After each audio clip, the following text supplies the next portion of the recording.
This One News update is brought to you by ANZ, proud sponsor of the New Zealand Olympic team.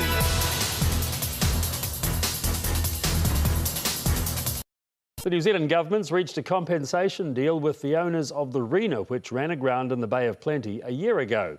One News reporter Joanna Hunkin now joins us live from our Auckland newsroom with the details. Joanna. Good afternoon. Well, the Dyna shipping company has agreed to pay the Crown $27 million plus a further $10.5 million if part of the Rena wreck remains on the Astrolabe Reef. Now, that doesn't go all the way to covering the Crown costs so far, which is stand at about $47 million, but it's still a good result when you consider maritime law experts had told us previously the most the government could hope to get out of the company was about $12 million. We spoke to John Key a short while ago. Here's what he had to say. We've done pretty well. It's better than the 11 million, and in the end it's cost a lot less than people initially sort of thought, but it's still an impact on New Zealand, and we need to reflect on that. So on top of that money that they'll be paying the Crown, there's a further $27 million going to the people that lost property aboard the Rena. Also, $11.5 million has been set aside for local business owners in compensation. That means the shipping company could be paying up to $76 million for this disaster.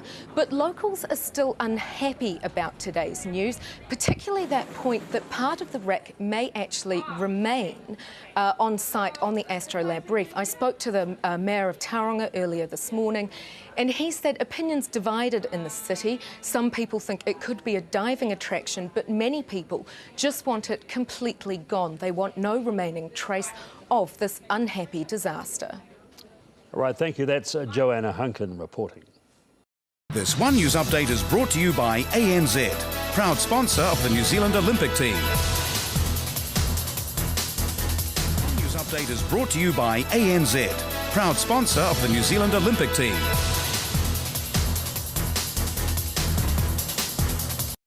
Tauranga residents One News has spoken to say they'd prefer the remaining wreck of the Rena that's below the water to be kept as it is. The ship's owners are willing to give our government an extra $10 million if they don't have to completely salvage it. It's part of a settlement deal announced today. Joanna Hunkin has more.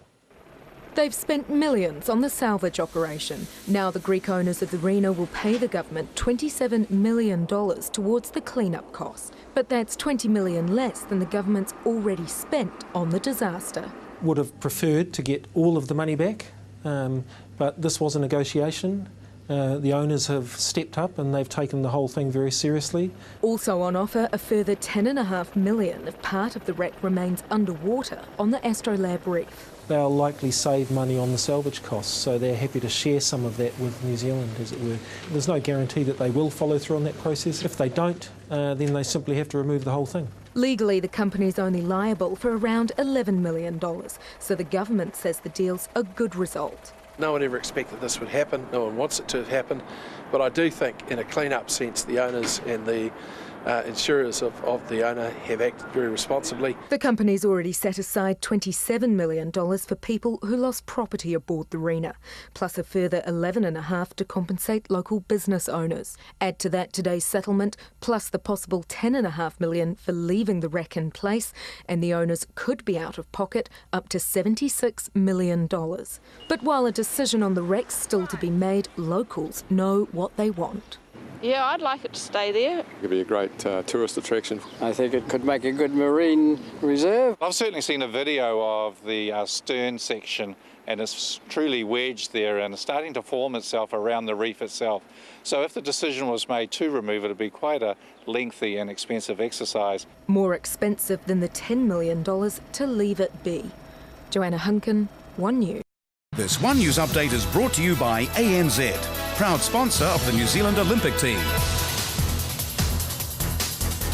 One News update is brought to you by ANZ, proud sponsor of the New Zealand Olympic team.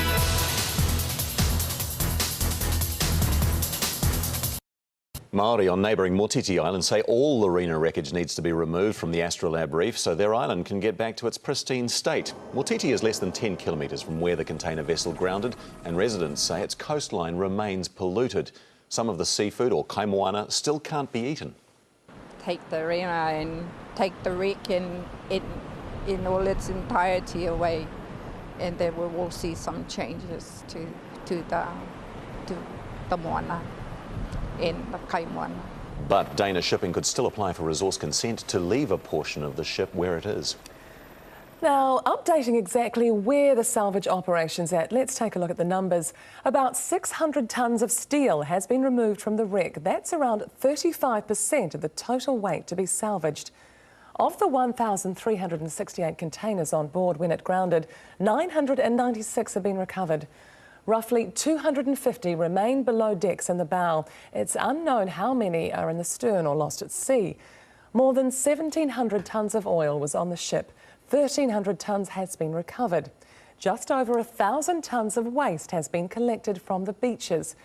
And 2,400 dead birds found, most of those oiled. This One News Update is brought to you by ANZ, proud sponsor of the New Zealand Olympic team.